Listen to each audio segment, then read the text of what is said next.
വിപ്ലവ പാർട്ടിയുടെ അണികൾ സ്വപ്നത പോലും വിചാരിക്കാത്ത ആ നാണം കെട്ട കാഴ്ചയ്ക്ക് കഴിഞ്ഞ ദിവസം കേരള നിയമസഭ സാക്ഷ്യം വഹിച്ചിരിക്കുകയാണ്.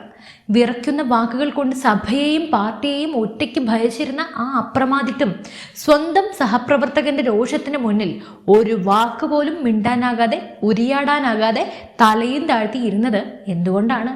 ഇങ്ങനെ മിണ്ടാതെ കേട്ടുകൊണ്ടിരിക്കാതെ വല്ലതും വാതുറന്ന് പറയടോ എന്ന് സഭയുടെ നടുത്തളത്തിൽ വെച്ച് മുൻ ധനമന്ത്രി KN ബാലഗോപാൽ സ്വന്തം ക്യാപ്റ്റന്റെ മുഖത്ത് നോക്കി പൊട്ടിത്തെറിച്ചപ്പോൾ തകർന്നു വീണത് വർഷങ്ങളായി പിണറായി വിജയൻ കെട്ടിപ്പിടുത്ത ആ ഏകാധിപത്യത്തിന്റെ കോട്ടകളാണ്. പാർട്ടിയെ ഈ കാണുന്ന പടുകുഴിയിലേക്ക് തള്ളിവിട്ടിട്ടും സഭയിൽ വന്ന് പഴം വിഴുങ്ങിയതുപോലെ ഇരിക്കുന്ന പിണറായിയോട് സഹികെട്ടുകൊണ്ട് സ്വന്തം നേതാക്കൾ തന്നെ തിരിഞ്ഞിരിക്കുകയാണ്. അപ്പോൾ ഈ അപ്രതീക്ഷിത ട്വിസ്റ്റിന്റെ കാണാപ്പുറങ്ങൾ നമുക്കൊന്ന് കാണാം. ഒരേ ഒരു ചോദ്യം, ഒടുവിൽ ആ മാൻട്രിക് ശാപം പാർട്ടിയെ എവിടെ കൊണ്ടാണ് എത്തിച്ചത്? ഭരണം മാറി പുതിയ നിയമസഭ സമ്മേളിച്ചപ്പോൾ വലിയ വീരവാദങ്ങളോടെയാണ് ഇടതുപക്ഷം പ്രതിപക്ഷ നിരയിലേക്ക് വന്നത്. പ്രതിപക്ഷ കസേരയിലിരിക്കുമ്പോഴാണ് ഇടതുപക്ഷത്തെ യഥാർത്ഥത്തിൽ ഭയപ്പെടേണ്ടതെന്നൊക്കെയുള്ള വീരവാദങ്ങൾ നമ്മൾ ഇഷ്ടംപോലെ കേട്ടു. VD സതീശന്റെ നേതൃത്വത്തിലുള്ള പുതിയ ഭരണപക്ഷം സഭയിൽ കാര്യങ്ങൾ അവതരിപ്പിച്ച് മുന്നോട്ട് പോകുമ്പോൾ അതിനെ ശക്തമായി നേരിടേണ്ട പ്രതിപക്ഷ നേതാവിന്റെ കസേരയിലാണ് മുൻ മുഖ്യമന്ത്രി പിണറായി വിജയൻ ഇപ്പോൾ ഇരിക്കുന്നത്. വലിയ ഗുണമൊന്നുമില്ല എന്നാണ് ഞാൻ പറഞ്ഞു വരുന്നത്. എന്നാൽ സഭ തുടങ്ങിയ നാൾ മുതൽ രാഷ്ട്രീയ കേരളം കാണുന്നത് തികച്ചും വിചിത്രമായിട്ടുള്ളൊരു കാഴ്ചയ്ക്കാണ്. മുമ്പ് മുഖ്യമന്ത്രിയുടെ കസേരയിൽ ഇരുന്ന് ഇരട്ടച്ചങ്കൻ എന്ന് സ്വയം വിശേഷിപ്പിച്ച് ചോദ്യം ചോദിക്കുന്ന മാധ്യമ പ്രവർത്തകരോട് മാറി നിൽക്കുന്ന ആക്രോശിച്ച അതേ പിണറായി വിജയൻ ഇന്ന് പ്രതിപക്ഷ നേതാവിന്റെ കസേരയിൽ ഇരിക്കുന്നത് തികച്ചും നിഷ്പ്രഭനായിട്ടാണ്. ഒരു കാലത്ത് സഭയെ ഭയപ്പെടുത്തിയ ആ ശബ്ദം ഇന്ന് എവിടെയോ പോയി മറഞ്ഞിരിക്കുന്നു. ഭരണപക്ഷം ഓരോ ആരോപണങ്ങൾ ഉന്നയിക്കുമ്പോഴും അതിന് കൃത്യമായ മറുപടി നൽകാൻ പോയിട്ട് ഒരു ചെറുവിരൽ അനക്കാൻ പോലും ആകാതെ ആ കസേരയിൽ ഒതുങ്ങിക്കൂടുന്ന പ്രതിപക്ഷ നേതാവിനെയാണ് സഭയിൽ ഇപ്പോൾ കാണാൻ സാധിക്കുന്നത്.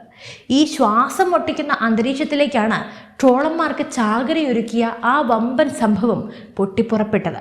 നിങ്ങളിത് അറിഞ്ഞു കാണില്ല, കാരണം മാപ്രകളൊക്കെ ചെവിയും പൊത്തിയിരിക്കുകയാണ്. അന്നേ ദിവസം സഭയിൽ ഭരണപക്ഷ നിരയിൽ നിന്നും മന്ത്രി ഷിബു ബേബി ജോൺ സംസാരിക്കാൻ എഴുന്നേറ്റതോടെയാണ് കാര്യങ്ങൾ കൈവിട്ടു പോയത്. പ്രതിപക്ഷത്തിന്, പ്രത്യേകിച്ചും മുൻ LDF സർക്കാരിനും പിണറായി വിജയന്റെ കഴിഞ്ഞകാല ഭരണ പരാജയങ്ങൾക്കുമെതിരെ കടുത്തതും രൂക്ഷവുമായ ആരോപണങ്ങളാണ് ഷിബു ബേബി ജോൺ ഉന്നയിച്ചത്. വസ്തുതകളും അതുപോലെ പരിഹാസങ്ങളും കലർന്ന ആ വാക്കുകൾ പ്രതിപക്ഷ ബെഞ്ചുകളെ ശരിക്കും തളർത്തിക്കളഞ്ഞു. ഭരണപക്ഷം സഭയിൽ വെച്ച് വലിച്ചു കീറി ഒട്ടിക്കുമ്പോഴും ഇതിനെല്ലാം മറുപടി പറയേണ്ട പ്രതിപക്ഷ നേതാവ് പിണറായി വിജയൻ എന്താ ചെയ്തത് എന്നറിയോ? അവിടെയാണ് സസ്പെൻസ്. എപ്പോഴും സഭയിൽ ഇടിമുഴക്കം സൃഷ്ടിക്കാറുള്ള പിണറായി വിജയൻ ഇത്തവണ ഒരു വാക്ക് പോലും ഉരിയാടാതെ തികച്ചും ശാന്തനായി ഉള്ളിൽ ഭയം ഒളിപ്പിച്ചു വെച്ചതുപോലെ കസേരയിൽ ഒളിച്ചിരിക്കുകയായിരുന്നു, അല്ലെങ്കിൽ ഒട്ടിച്ചു വെച്ചതുപോലെ ഇരിക്കുകയായിരുന്നു. പഴയ വീര്യമോ ശൗര്യമോ ഒന്നുമില്ലാതെ സഭയിലെ കടുത്ത ആരോപണങ്ങൾ മുഴുവൻ കേട്ട് വായയും പൂട്ടി ഒന്നും മിണ്ടാൻ ധൈര്യമില്ലാതെ ഇരിക്കുന്ന പ്രതിപക്ഷ നേതാവ് സ്വന്തം നേതാവിൻ്റെ ഈ ഭീരുത്വം നിറഞ്ഞ ഇരിപ്പാണ് ഒടുവിൽ തൊട്ടടുത്തിരുന്ന KN ബാലഗോപാലിൻ്റെ നിയന്ത്രണം പൂർണ്ണമായും കളഞ്ഞത്. ഭരണപക്ഷത്തിന്റെ പരിഹാസങ്ങൾ സഹിക്കാനാകാതെ ബാലഗോപാൽ പെട്ടെന്ന് ചാടി എഴുന്നേറ്റു. ഷിബു ബേബി ജോണിന്റെ വാക്കുകളെ ചെറുക്കാൻ കടുത്ത ഭാഷയിൽ അദ്ദേഹം പ്രതികരിക്കാൻ തുടങ്ങി. ഭരണപക്ഷത്തിന് നേരെ വിരൽ ചൂണ്ടി സംസാരിക്കുന്നതിനിടയിലാണ് ബാലഗോപാൽ തൊട്ടരികിലിരുന്ന പിണറായി വിജയന്റെ മുഖത്തേക്ക് നോക്കുന്നത്. ആ നോട്ടത്തിൽ വർഷങ്ങളായിട്ടുള്ള അമർഷവും സഹികെട്ട അവസ്ഥയും വ്യക്തമായിരുന്നു. രൂക്ഷമായി അങ്ങനെ പ്രതികരിക്കുന്നതിനിടെ KN ബാലഗോപാൽ പിണറായി വിജയന്റെ നേർക്ക് തിരിഞ്ഞ്, എന്താ ഇങ്ങനെ കേട്ടുകൊണ്ടിരിക്കുന്നത്? ഇങ്ങനെ ഇവർ പറയുന്നത് കേട്ടുകൊണ്ടിരിക്കേണ്ട, അവർ രാഷ്ട്രീയ പ്രചരണത്തിന് ഉപയോഗിക്കുന്നത് കേട്ടുകൊണ്ടിരിക്കണോ എന്ന് ആക്രോശിച്ചു. എന്തിനാ ഇതൊക്കെ ഇങ്ങനെ കേട്ടുകൊണ്ടിരിക്കുന്നത്? വല്ലതുമൊക്കെ പറയേണ്ടതാണ് എന്ന ഭാവത്തിൽ ബാലഗോപാൽ സ്വന്തം നേതാവിനോട് തന്നെ സഭയിൽ വെച്ച് പൊട്ടിത്തെറിച്ചു. ആ കാഴ്ചയ്ക്കാണ് പിന്നീട് ഇപ്പോൾ ട്രോളന്മാർ എടുത്ത് പോച്ചിക്കൊണ്ടിരിക്കുന്നത്. അപ്പോൾ ഈ ദൃശ്യങ്ങൾ ക്യാമറയിൽ പതിഞ്ഞതോടെ സോഷ്യൽ മീഡിയയിൽ അത് വൻ കൊടുങ്കാറ്റായി മാറി.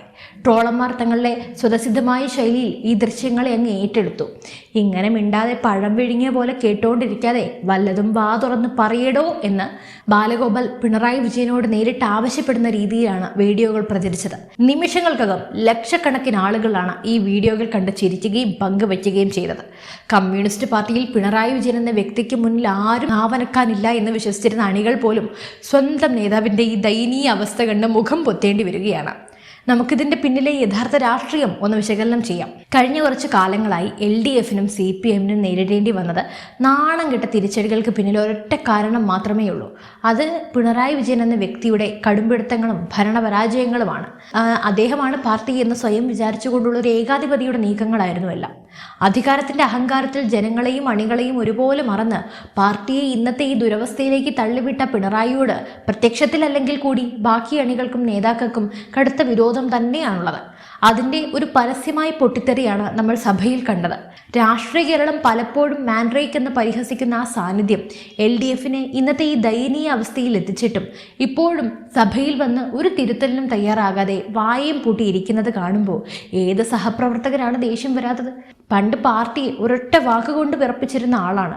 ഇന്ന് സഭയിൽ ഭരണപക്ഷം വലിച്ചു കീറി ഒട്ടിക്കുമ്പോഴും ഒന്നും ചെയ്യാനാകാതെ മിണ്ടാനാകാതെ ഭയന്നിരിക്കുന്നു. ബാലഗോപാൽ രണ്ടും കൽപ്പിച്ച് അന്ന് പ്രതികരിച്ചത് വെറുതെയല്ല, മറിച്ച് പാർട്ടിയെ ഈ അവസ്ഥയിലാക്കിയ നേതാവിനോടുള്ള എല്ലാ അണികളുടെയും ആ അമർഷത്തിൻ്റെ പ്രതിഫലനമായിരുന്നു അത്. കൂടെയുള്ളവർക്ക് പോലും ഇപ്പോൾ പിണറായി ഒരു ബാധ്യതയെ മാറി എന്നതിൻ്റെ ഏറ്റവും വലിയ തെളിവാണ് സഭയിൽ കണ്ടത്. ഈ ഒരൊറ്റ സംഭവം വഴി സോഷ്യൽ മീഡിയയിൽ ചർച്ചയാകുന്നത് ഇടതുപക്ഷത്തിൻ്റെ സമ്പൂർണ്ണ തകർച്ചയാണ്. സൈബർ സ്പേസുകളിൽ പാർട്ടി അണികൾ പോലും ഈ ദൃശ്യങ്ങൾ കണ്ടിട്ട് പ്രതിരോധിക്കാൻ കഴിയാതെ നിൽക്കുകയാണ്. കാരണം അവർക്കും അറിയാം പാർട്ടിക്ക് എവിടെയാണ് പിഴച്ചത് എന്ന്, ആരാണ് ഈ അവസ്ഥയ്ക്ക് കാരണമെന്ന്. സ്വന്തം ധാർഷ്ട്യം കൊണ്ട് പാർട്ടിയെ ഈ പരുവത്തിലാക്കിയിട്ടും പ്രതിപക്ഷ നേതാവിൻ്റെ കസേര വിടാതെ മുറുക്കെ പിടിക്കുകയല്ലേ, ഒരു മറുപടി പോലും എന്നിട്ട് പറയുന്നുമില്ല. അപ്പോൾ ആ തൻ്റെ ഇടമില്ലാത്ത പിണറായി വിജയൻ്റെ ഈ ശൈലിയോട് അണികൾക്കിപ്പോൾ കടുത്ത പുച്ഛമാണ്. ബാലഗോപാലിൻ്റെ ആ പൊട്ടിത്തെറി വെറുമൊരു സ്വാഭാവിക കാര്യം മാത്രമല്ല, പിണറായി എന്ന ഏകാധിപതിയുടെ അസ്തമയത്തിൻ്റെ വ്യക്തമായ സൂചന കൂടിയാണ്.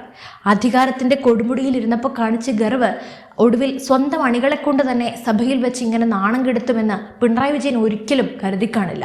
ഇങ്ങനെ മിണ്ടാതെ കേട്ടുകൊണ്ടിരിക്കാതെ വല്ലതും പറയടോ എന്ന് ബാലഗോപാലിനെ കൊണ്ട് പറയിപ്പിച്ച ആ നിമിഷം പിണറായിയുടെ രാഷ്ട്രീയ ജീവിതത്തിലെ ഏറ്റവും വലിയ തിരിച്ചടിയാണ്. നിങ്ങൾക്കെന്ത് തോന്നുന്നു? പിണറായിയുടെ ഈ അടിതെറ്റിയ അവസ്ഥയെ നിങ്ങൾ എങ്ങനെയാണ് നോക്കിക്കാണുന്നത്? പാർട്ടി ഈ ദുരവസ്ഥയിലാക്കിയിട്ടും സഭയിൽ വന്നിങ്ങനെ പഴം വിഴുങ്ങിയ പോലെ ഇരിക്കുന്ന പിണറായി വിജയൻ്റെ ഈ ശൈലിയാണോ അതോ ഇടതുപക്ഷത്തിൻ്റെ സമ്പൂർണ്ണ തകർച്ചയ്ക്ക് കാരണം? തീർച്ചയായും നിങ്ങളുടെ അഭിപ്രായങ്ങൾ താഴെ കമൻറ്റ് ചെയ്യൂ. മറ്റൊരു വിഷയമായി വീണ്ടും എത്തും വരെ നന്ദി.